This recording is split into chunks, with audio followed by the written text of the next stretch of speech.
Let me ask you something. Have you ever wondered why the more kind you are, the less people seem to value it? You give your time, your heart, your energy, and somehow they start treating your presence like background noise.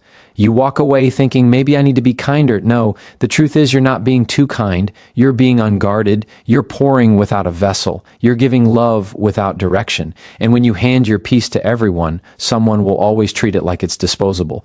See, people don't disrespect you because you're kind. They disrespect you because you've made kindness your currency instead of your character. You use it to buy connection, to prove worth, to keep the peace.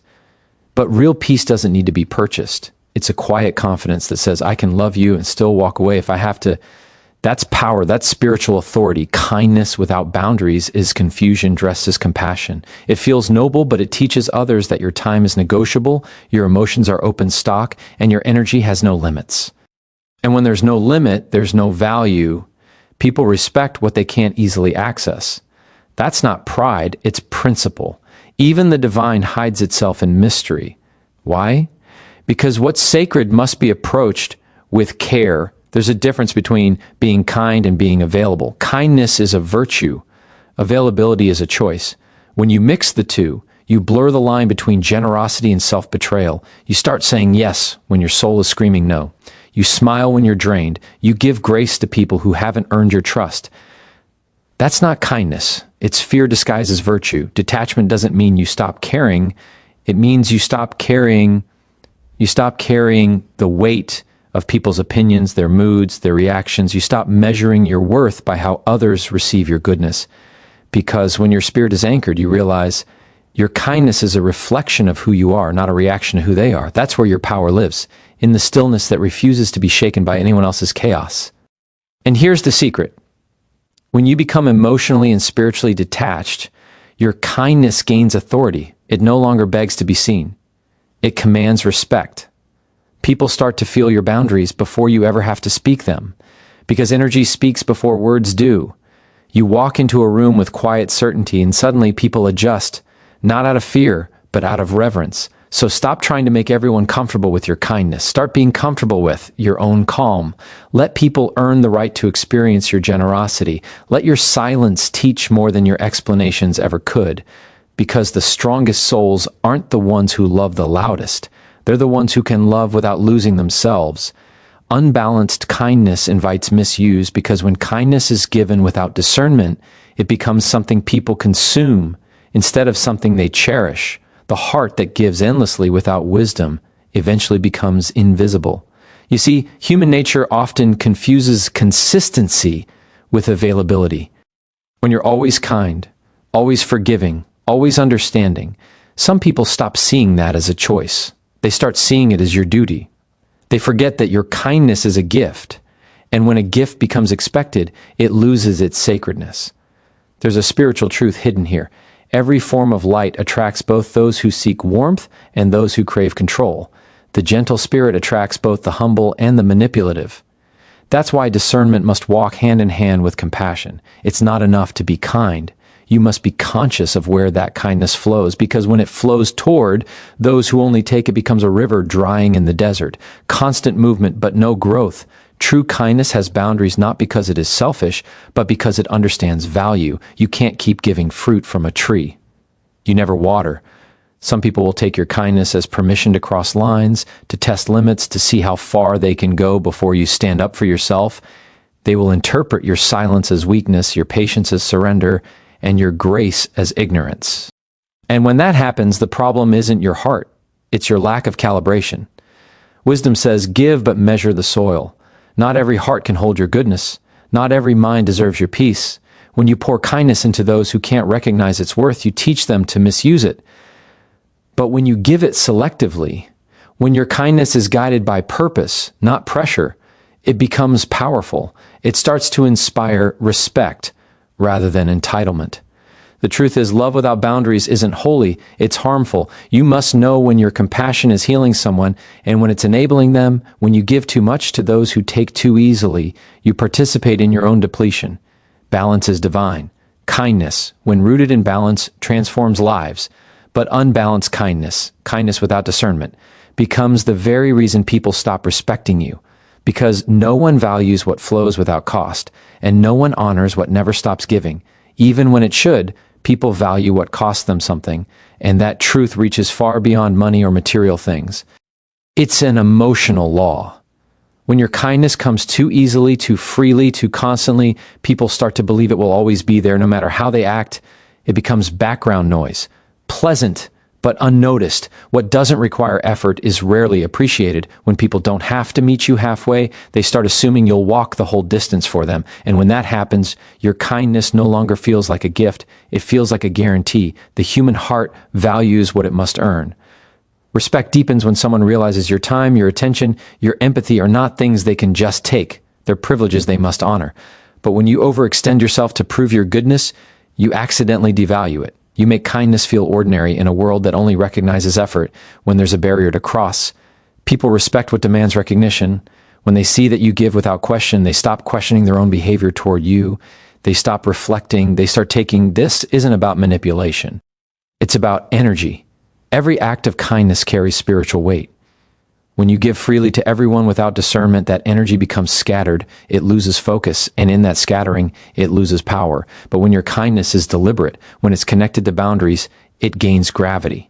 People feel its depth because it's not careless, it's intentional, it's not rushed, it's sacred. If you want people to value your kindness, you must first value your presence.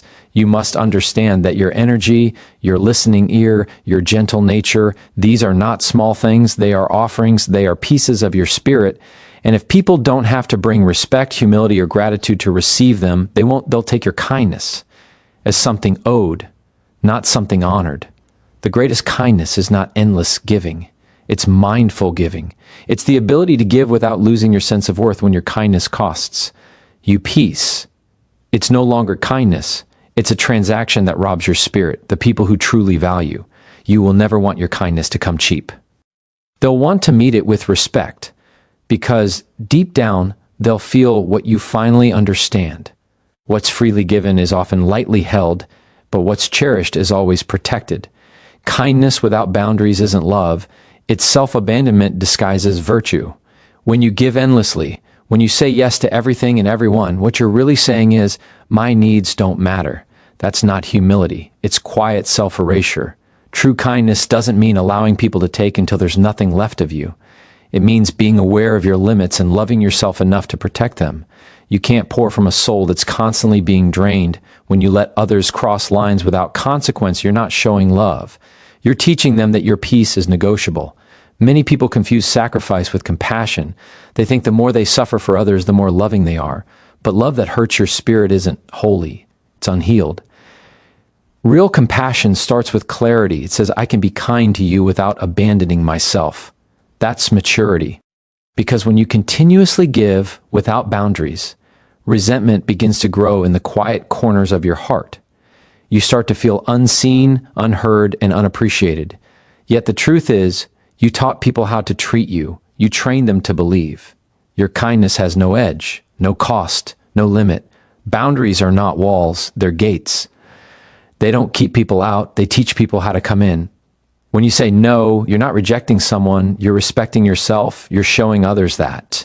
Your kindness comes from strength, not weakness, because love rooted in weakness is dependency, but love rooted in self-awareness is divine. When you have boundaries, your kindness gains power. It's no longer scattered or desperate. It's focused and intentional. People can feel that energy. They sense the quiet authority behind your gentleness, and that authority demands respect. Without boundaries, your kindness becomes noise, soft, constant, and easy to ignore. With boundaries, it becomes music, measured, meaningful, and unforgettable. People listen differently when they know you can walk away. They value your words when they know you mean them, and they honor your kindness when they realize it's a choice, not an obligation. The deepest form of love is not giving everything, it's knowing when enough is enough. Because every time you choose yourself, your kindness becomes purer. It's no longer about being needed, it's about being whole, and only wholeness can give love that truly heals. Emotional detachment is not coldness, it's clarity. It's the sacred space between reacting and responding, between needing approval and standing in peace. People often mistake detachment for indifference, but it's actually the highest form of self-control. When you're detached, you're not disconnected from life. You're simply not enslaved by it. You can love deeply, care genuinely, and still remain grounded in who you are. Detachment doesn't silence your emotions, it centers them.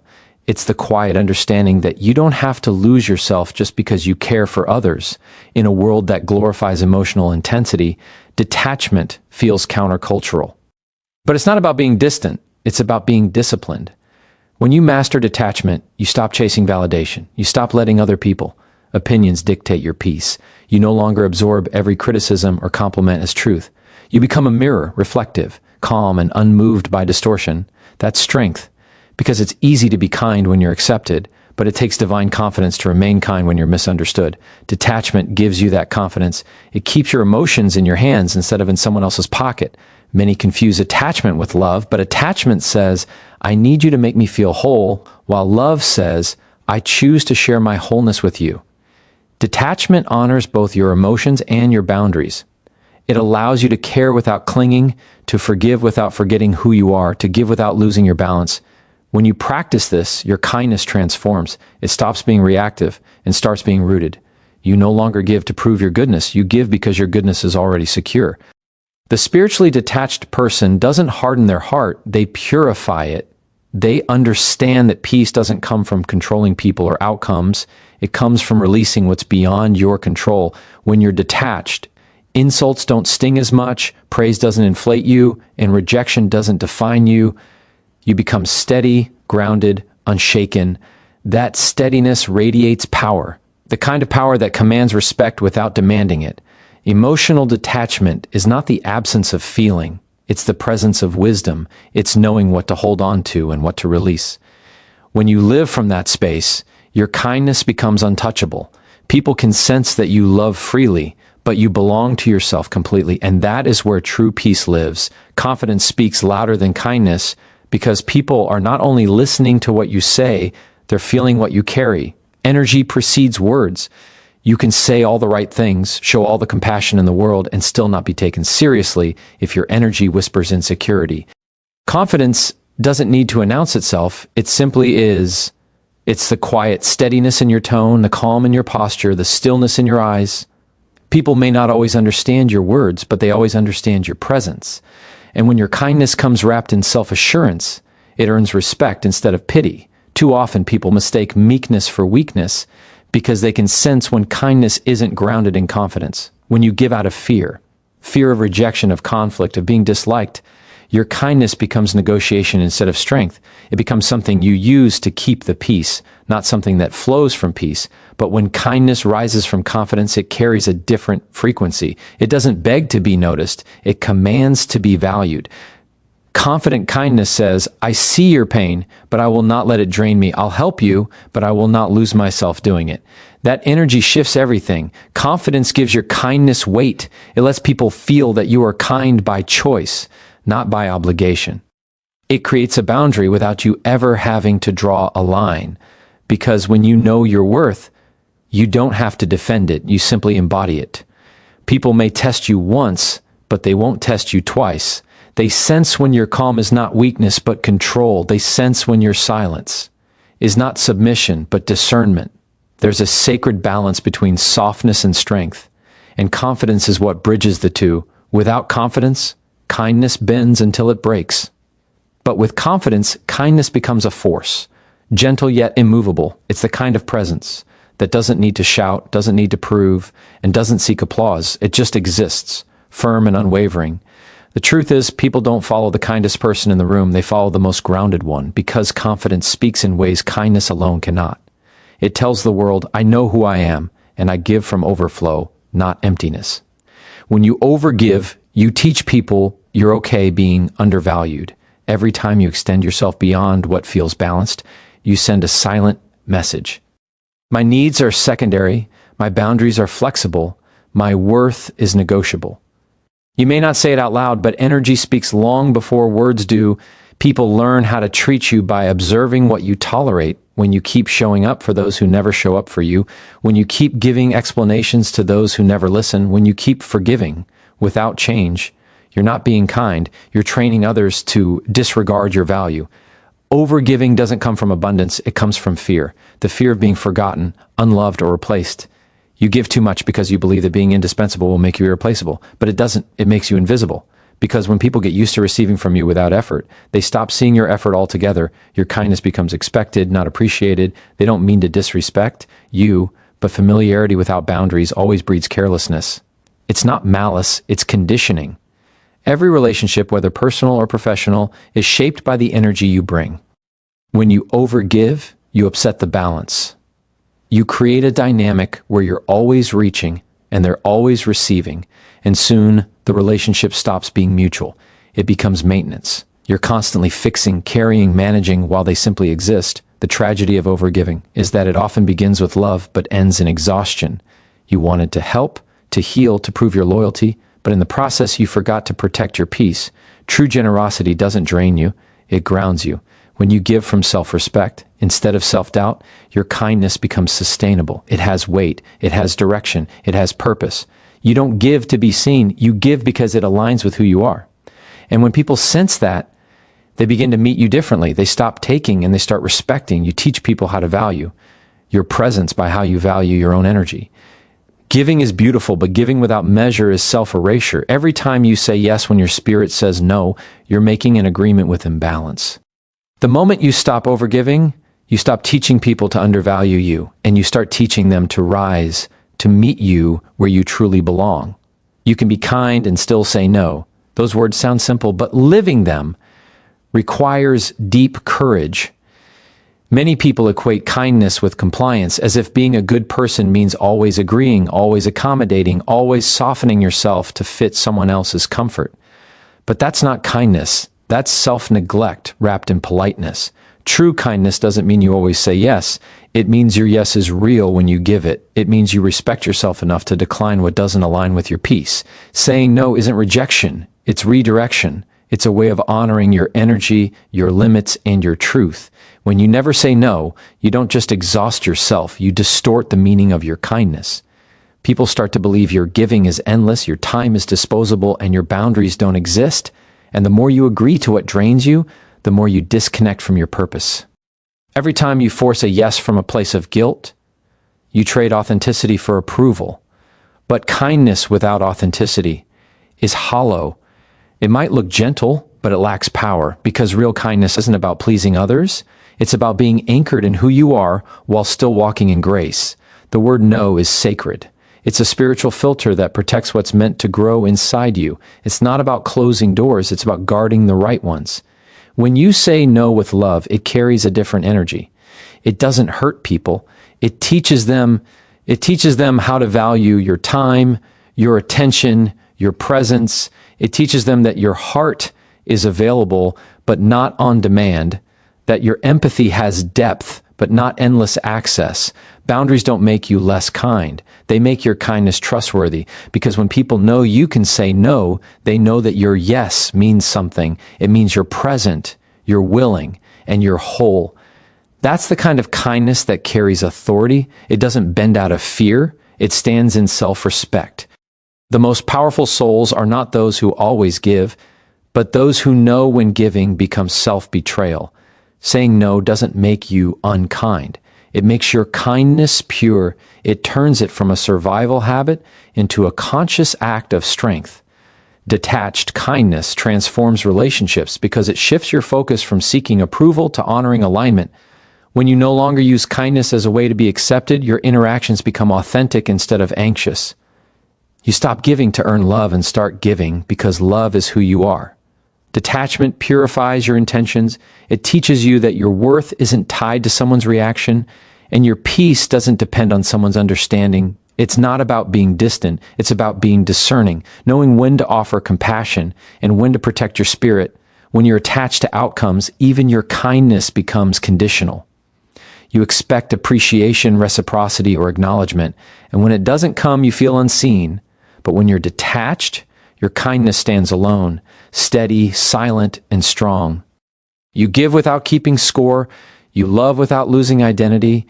You forgive without reopening old wounds. This kind of kindness carries a quiet authority, the kind that doesn't chase validation because it's already rooted in self-respect.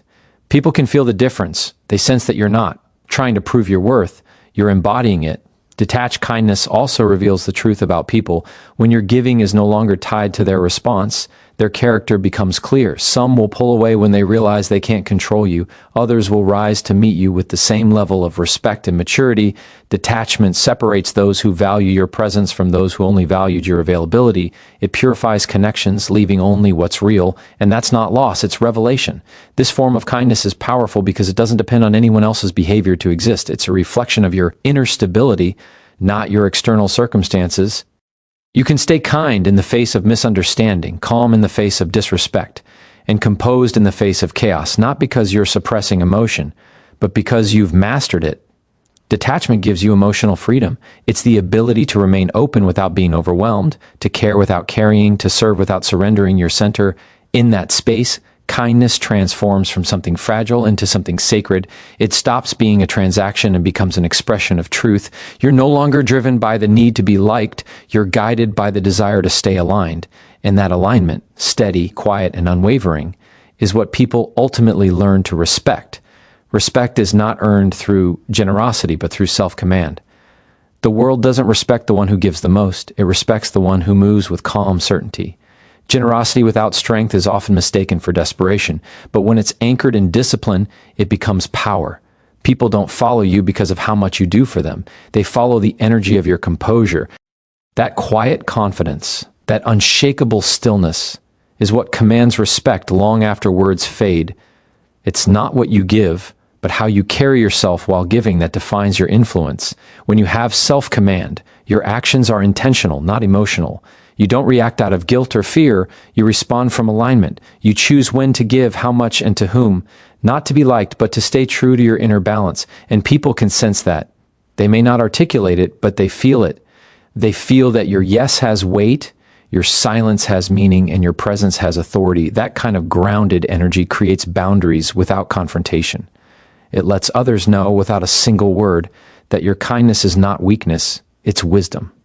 Too often, people think respect is something they must earn by doing more, helping more, giving more. But overextension doesn't inspire respect, it invites dependency.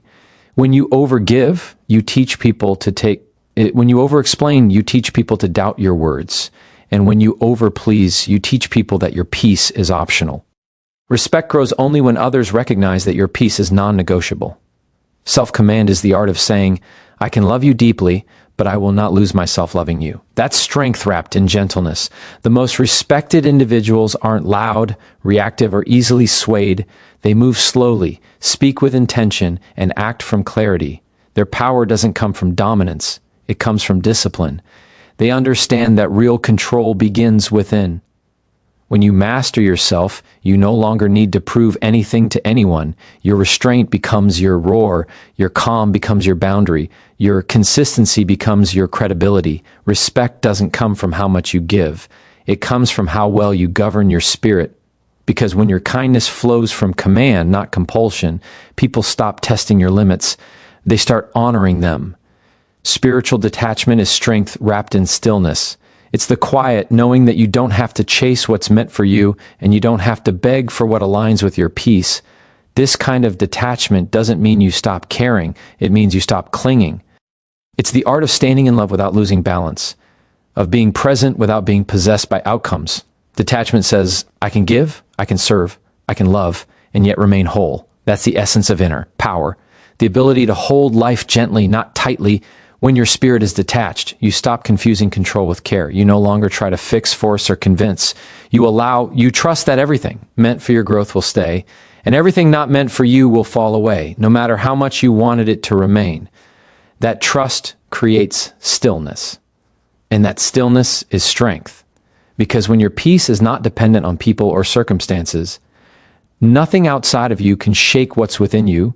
You become immovable, not hardened, but anchored. Spiritual detachment doesn't make you indifferent, it makes you intentional. It allows you to love people for who they are instead of who you want them to be. It helps you give without attachment to how your giving is received. You stop trying to win affection, and you start walking in authenticity. You stop needing validation, and you start valuing alignment. This shift is subtle but sacred. It turns every interaction into a reflection of your wholeness, not your wounds. When you live detached, your kindness becomes fearless. You no longer fear rejection or loss because your self-worth isn't tied to anyone's response. You can forgive without bitterness, release without resentment, and walk away without anger. That's what spiritual maturity looks like. Loving deeply while remaining free. People will sense that in you. They'll feel the stillness, the strength, the quiet authority of someone who knows their peace is not negotiable. The world teaches you to grasp, to hold, to prove. But the soul whispers, let go. Because letting go isn't weakness, it's wisdom. It's the realization that peace doesn't come from what you control. It comes from what you surrender. And in that surrender, you discover the deepest truth. Your strength has always been your stillness. Kindness is not meant to make you smaller. It's meant to make you stronger. The purpose of your heart is not to be walked on, but to walk in wisdom. When you finally understand that love and limits can exist in the same breath, you stop needing to prove your goodness. You start embodying it. You begin to realize that protecting your peace is not selfish, it's sacred. Every time you choose calm over chaos, boundaries over begging, clarity over confusion, you're honoring the divine within you. The world doesn't need more people who give until they break. It needs people who give from overflow, not emptiness. Your light shines brightest when it's not flickering to please others, but burning steadily from within. So let them call you distant. Let them call you different, because they will, but you'll know the truth. You're not distant, you're disciplined, you're not unkind, you're unwavering. Your kindness was never the problem, your lack of boundaries was. And once you learn to stand in your own worth, you'll see that respect doesn't come from how much you give. It comes from how deeply you value what's already yours. Protect your peace like it's your purpose, because it is in a world that mistakes loudness for power.